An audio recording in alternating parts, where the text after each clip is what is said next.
Anu mustari tekaraos waktos anu nyerelekin ninggang bangsa anu utama cikene hidup genep tahun katukan hidup masih digagandong diolo dijajah ke sekolah ieu ku ibu Sri Ramani kiwari bangsa tumiba hidup bakal yang harap pra remaja jantan remaja akil balik salami nyupri ilmu pangawaruh di madrasah ibtidaiyah pesinggiran ieu bapak kali ibu guru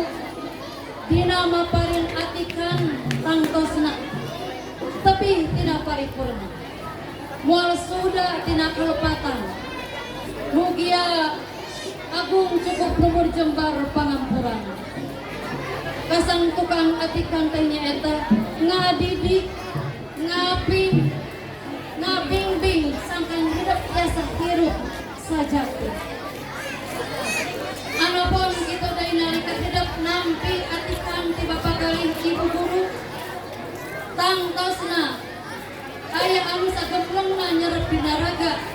aya oge anu mung saukur titik diri di madrasah emi pesinggiran ieu teu nampak dina diri hidup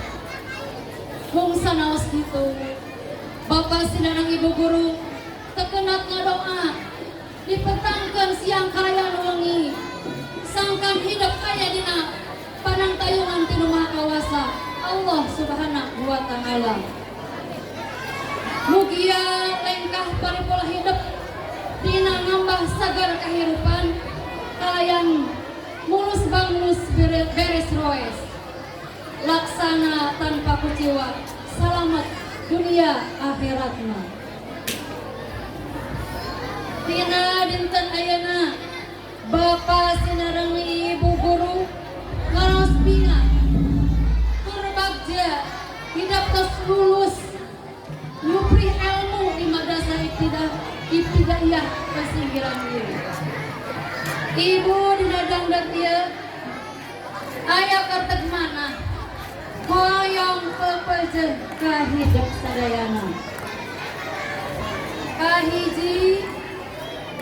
nalika hidup janten jalmi anu benekas sakola luhur ulah hilap kasahandapeun kasasama anu peryogi ilmu panemu paparinkeun mugia manfaat pekeur balarea anu kadua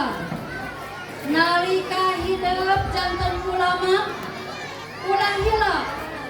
paparin ilmu anu lempeng tur dipikaredoku Allah Subhanahu wa taala saluyu sareng Al-Qur'an sinareng sunah Nabi anu katilu nalika hidup dipaparenkeun janten jalma bagja seueur pakaya ulah hilap kasahandapeun ulah hilap kasasama kedah silih asih silih berean anu katilu nalika hidup janten pangagung pupuh negara ulah hilap dadeujeun nyaah karahayatna anu kalima nalika hidup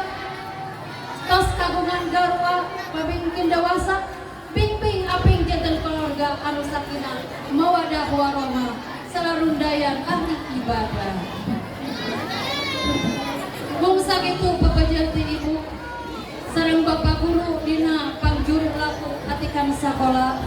mugia sadayana dipaparin kesehatan parang rezeki kalayan dina sagala rupina mampu ngalaksanakeun parentahna sinareng aya dina kaberkahan Allah Subhanahu wa taala amin ya rabbal alamin. Assalamualaikum warahmatullahi wabarakatuh.